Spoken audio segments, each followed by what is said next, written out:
a couple years ago to better understand what was going on within the cyber landscape, and had cyber specialists from the NFL, from the NBA, from uh, Cox Enterprises, from Bank of America, from Walmart, from Wells Fargo, just be able to educate me, as well as the conference, about some of the new happenings, and have been able to spend time with CISOs and CIOs talking about this very thing, and have not only looked at it at the earlier stages, but I've also looked at it within some of the growth stages. You have the RSA conference out in San Francisco that didn't happen this year, but was a conference that was recommended to me as I was spending time in the particular category, and have had just been poking around. And for me, I like to dive into those areas first before putting a check into the arena. But have really just been spending time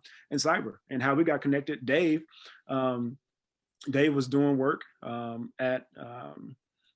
the university, well, not the university, but for the state of New Jersey, and got to telling him about what I was looking at. He was working at a startup at the time, and it's just been a organic relationship. We got connected.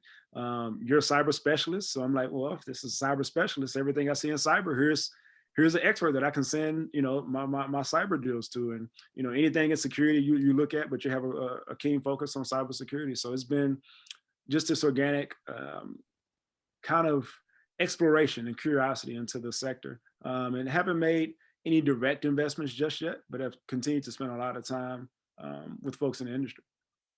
Is there maybe at the time it was a misconception, but is there a thought that you had about maybe passwords or computer security before you were investing, while you were maybe coming in through the NFL versus what you have now? Like, is there something that surprised you about the cybersecurity landscape? First, that there aren't a lot of people that look like me, first and foremost, within the category. I mean, that's something that we both know and both understand, and both want to be able to equip the next generation to understand.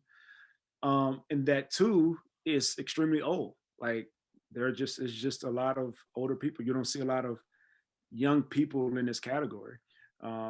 So those are the two things that I've seen. And you see all these companies that are sprouting up so fast, that are building so fast.